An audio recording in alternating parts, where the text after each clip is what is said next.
Good evening and welcome to the next installment of the Mormon Yeshiva.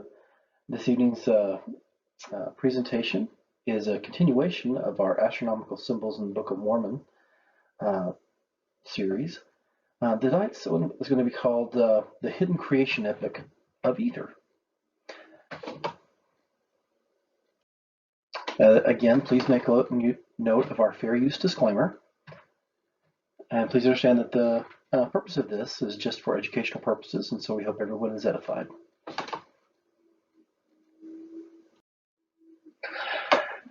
Mormonism is quite interesting in that it's one of the few faiths that have an overarching foundation or history with astronomical symbolism, of which, and probably its one that's known most famous for, is the idea of Kolob, which we discussed back in the last presentation about Lehi and his visions of the heavens.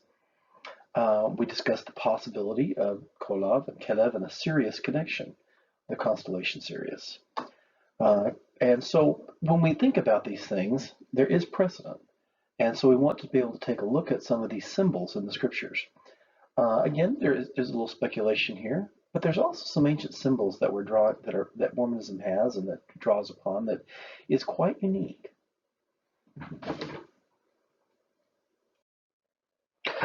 So in the original story, as given in the Book of Ether, we have a story of Jared and his brother and their father, families, and friends who were taken away at the time of the Tower of Babel.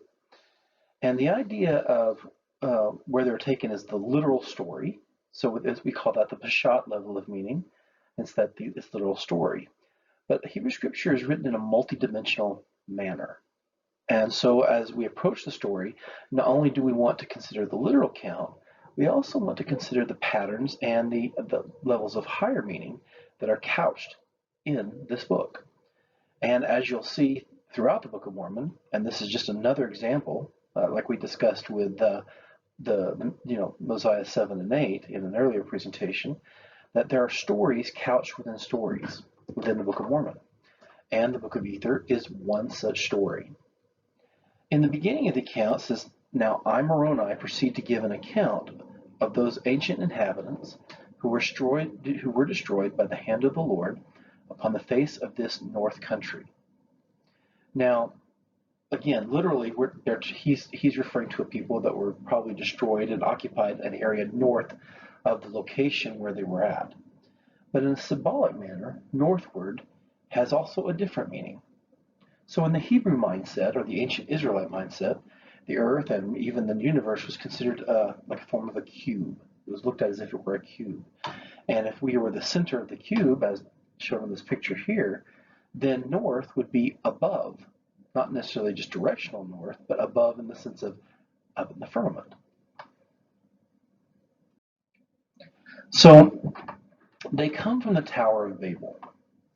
So Jared came forth with his brother and their families, with some others and their families, from the great tower at the time the Lord confounded the language of the people, and swore in his wrath that they should be scattered upon all the face of the earth. And according to the word of the Lord, the people were scattered. What's interesting, that the first thing we should note is the name Jared. The name Jared, or Yered in Hebrew, is associated with, we're meant to draw a connection between this particular Jared, who was another character, and Jared in the book of Genesis.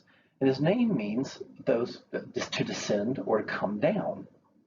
So that should give us an idea of the nature of the story is about something about those who came down. And we'll discuss a little further. But the idea of the tower is quite interesting because, we're given a backdrop of the Tower of Babel. But a lot of times, not only were there literal towers of the Tower of Babel and those kind of things, but we're also drawing upon the symbolism of a tower. So in ancient Israel, a tower equals a civilization. In other words, it's a symbol. Not only could it be as a literal tower in the literal sense, but in a symbolic sense, it means a civilization. Now, what I mean by civilization can mean a people, all of its social learning, its laws, its traditions, language, everything. It's a symbol of instructions and laws and mores that come with a particular civilization. So in this situation, not only can they be leaving a tower, but it's also giving us the pattern of that someone who left a particular civilization. It says here, and it came to pass that the Lord did hear the brother of Jared and had compassion upon him, and said unto him, Go to and gather together thy flocks, both male and female, of every kind, and also of the seed of the earth of every kind, and thy families, and also Jared thy brother and his family, and also thy friends and their families, and the friends of Jared and their families. So in other words, these people not only could have left the actual civilization of the Tower of Babel over in Iraq, but it's also giving us a pattern of another story of those who came down, or someone who came down who left another civilization. Now, what's interesting about this is they went to the valley northward. Now, that's interesting, a valley northward. Now, again, literal meaning, they probably went north of somewhere close to the Tower of Babel over in Iraq, and the literal story is they found a valley there. So, and it said, and when thou hast done this, thou shalt go at the head of them down into the valley, which is northward. And there I will meet thee, and I will go before thee into a land which is choice above all other lands of the earth. So in this case, the brother of Jared and Jared are told where to go to a valley which is northward. In a pattern sense, however, not only they could be going directional north, but it's also giving us another story about someone who also went northward, but in this case, in the pattern, the northward is up, as in somewhere in the firmament. And it came to pass, again, that the brother of Jared and his brother and their families, and also the friends of Jared and his brother and their families, went down into the valley which was northward. And the name of the valley was Nimrod, being called after the mighty hunter, with their flocks which they had gathered together, male and female of every kind. What is often, while we understand that, in the book of Genesis there was a character by the name of Nimrod who was called the mighty hunter, it is also an astronomical symbol. Nimrod being called after the mighty hunter is actually a celestial body found in the heavens. So in this case, we do have a constellation that is called the mighty hunter or the hunter, and that is Orion, such as what you hear as Orion's belt.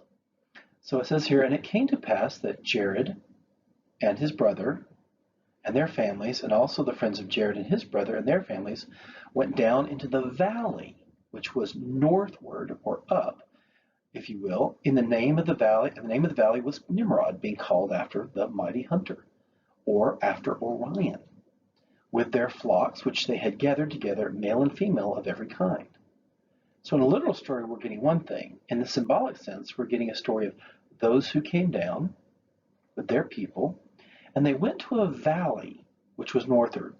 And of course, they called the name of the valley Nimrod, being called after the mighty hunter or Orion's belt. Well, what's interesting, we have to ask ourselves is there a valley in Orion's belt, or the celestial body we call Orion? And there is.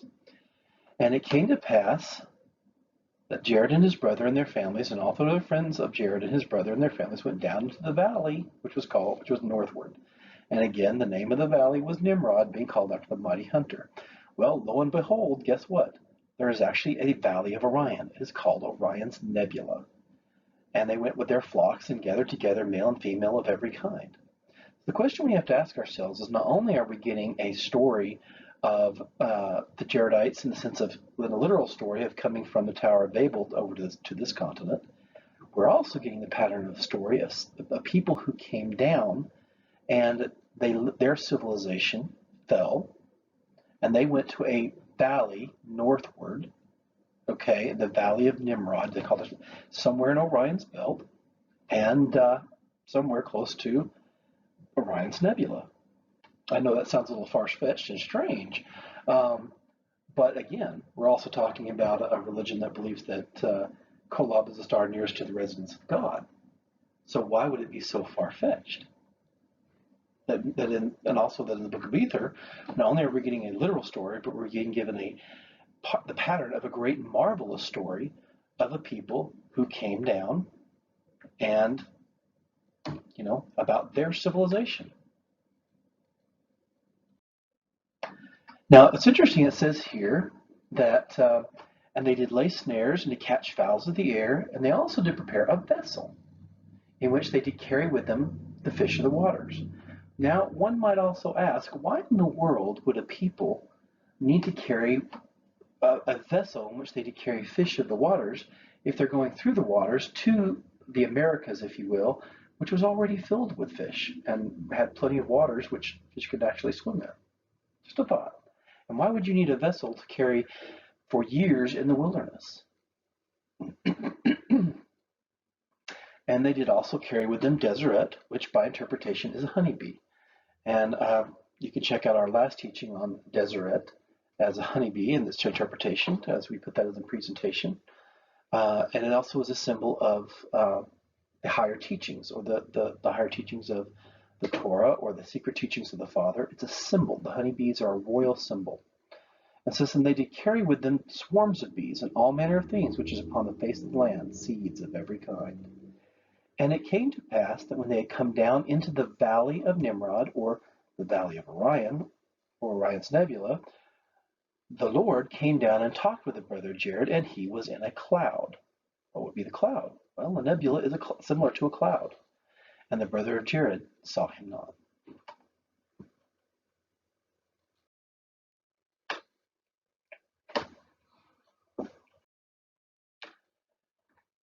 And it came to pass that the Lord commanded them that they should go forth into the wilderness, yes, into that quarter where there never had man been.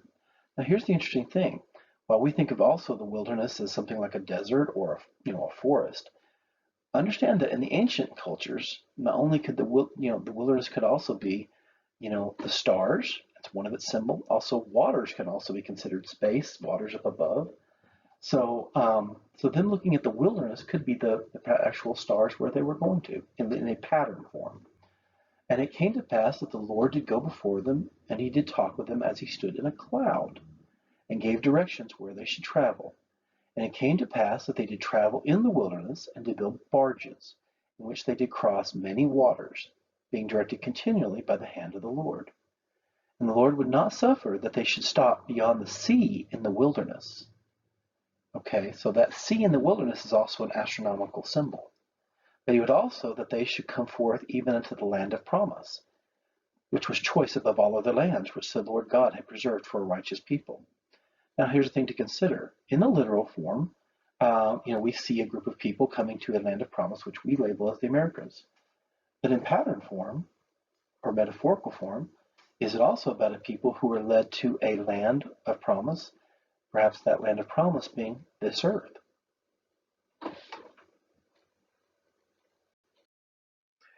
And now I proceed with my record, for behold, it came to pass that the Lord did bring Jared and his brethren even to that great sea, which divides the land. So there's the sea in the wilderness, okay, their wilderness, up above, and then they brought them to the great sea, which divides the lands. And as they came to the sea, they pitched their tents, and that pitch their tents is actually a prophetic marker. It means you've got an important teaching coming up. Anytime you see dwelt in tents, pitched in tents, it's an ancient prophetic marker. And thus they called the name of the place Orion, and they dwelt in tents, and dwelt in tents upon the seashore for the space of 4 years. 4, a very symbolic number, meaning the doorway, has to do with a door.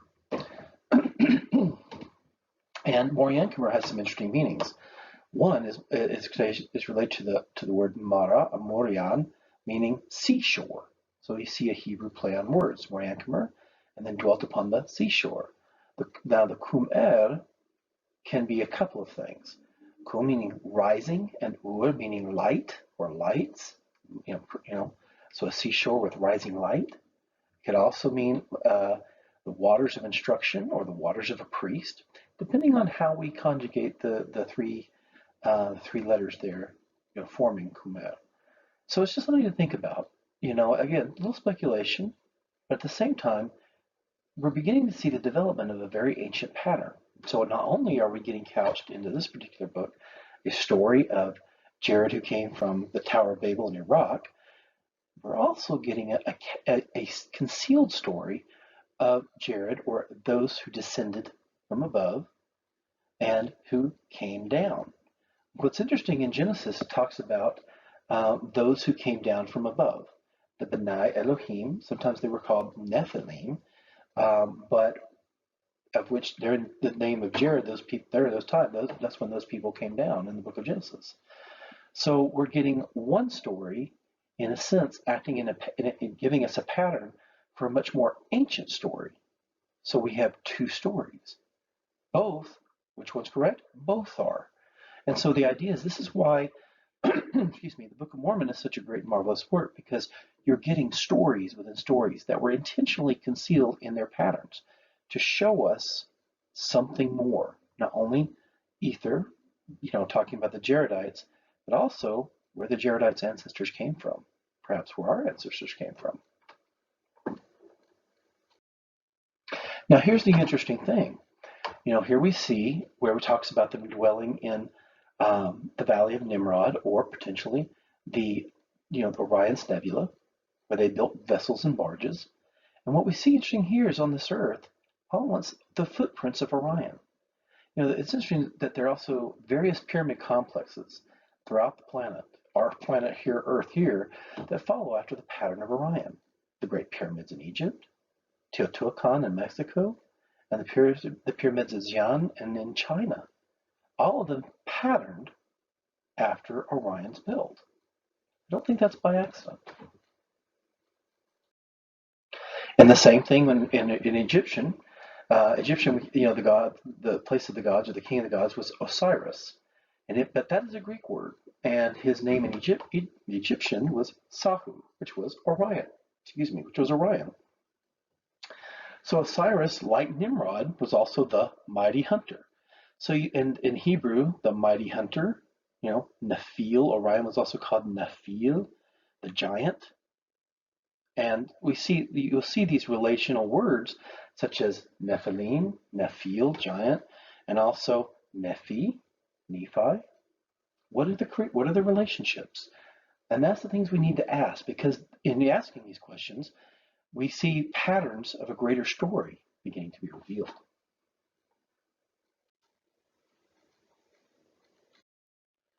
So here's the thing. Here we're looking at a thing that they said they came in arks, barges, and the question we have to ask ourselves is, what were these barges?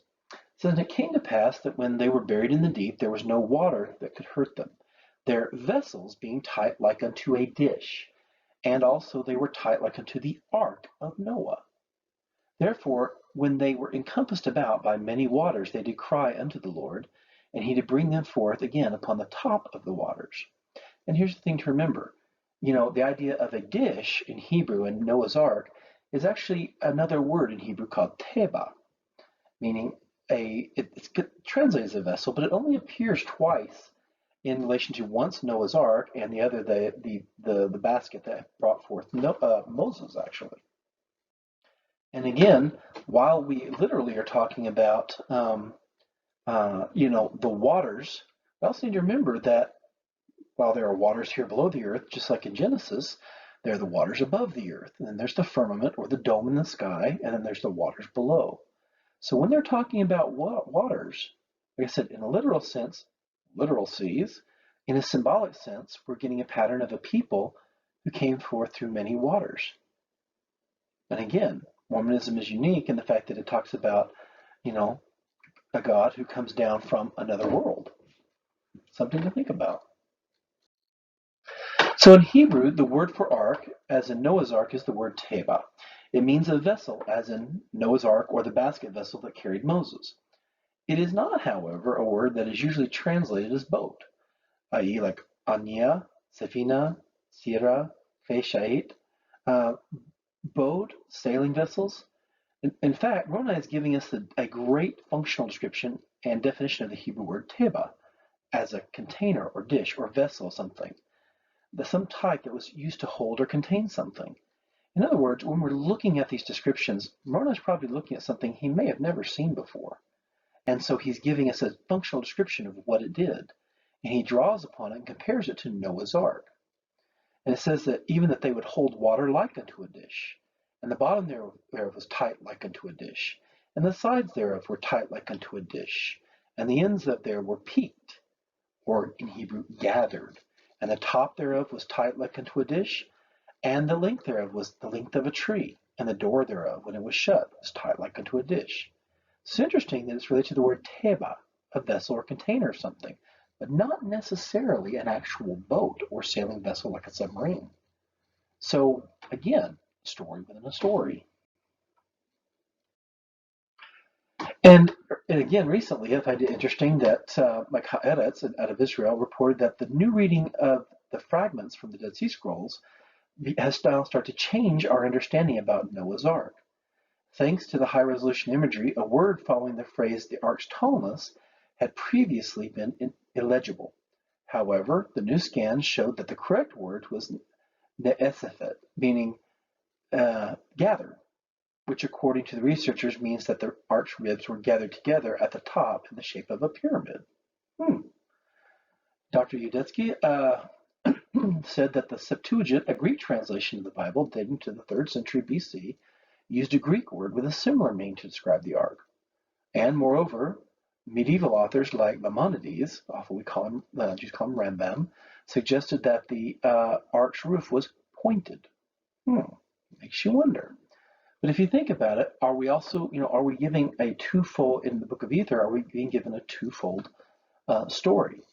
So we have to think about this. So on the literal level, the veil of unbelief level, if you will, because that's what the Peshat level represents, the veil that stands in front of us that covers up the greater story. Reading the scriptures at just an ultra-literal literal level in ancient Israel is called walking in the veil of unbelief, one of its symbols. So if you're walking in front of a veil and you only want the child's story of, Jared and his brothers coming here, there's nothing wrong with that because it's a correct story. But behind that veil, we want to see the greater patterns, the greater glory of the story. So in a sense, we may, in one dimension, we're getting, the literal story of Jared coming from Iraq, from the Tower of Babel, over to this continent. But in a symbolic sense, we're getting the story of a Jared, those who came down, whose basically their civilization collapsed. They went somewhere in the from that particular civilization northward into Orion, probably somewhere near Orion's nebula, where they built vessels there to come to a land of promise, or in this case, not just a continent, but a whole new world, a covenant world, if you will, this planet. Because I don't think it's by accident that we see the footprints of Orion all over our planet. And if you think about it, the Book of Mormon may have been giving us a foresight and a much greater story all along that most Christians and even many Jews do not have. So it's something to think about. But at the end of the day, and this is where it gets a little sci-fi, but at the end of the day, when we talk about barges and vessels, it makes you wonder, what are we talking about? What were these vessels and what did they look like? I don't believe that they were necessarily just standard boats, but in the symbolic sense, maybe they were something of a much greater thing. Who knows? At the end of the day, and I always laugh when I think about this. I always say, maybe Battlestar Galactica got some of it right. Maybe life here did begin out there. And what we have here is from those who came down from above. But either way, when you look at names like Jared in the Book of Mormon, they do have a pattern or metaphorical connection, if you will, to Jared in the Bible. So not only are you getting the little story of Jared here, you're also, in the Book of Mormon on this continent, you're also being given a story of those who came down from above. So it gives us an expanded view of our creation epic. That not everything may have all occurred here the way we think. Just some thoughts.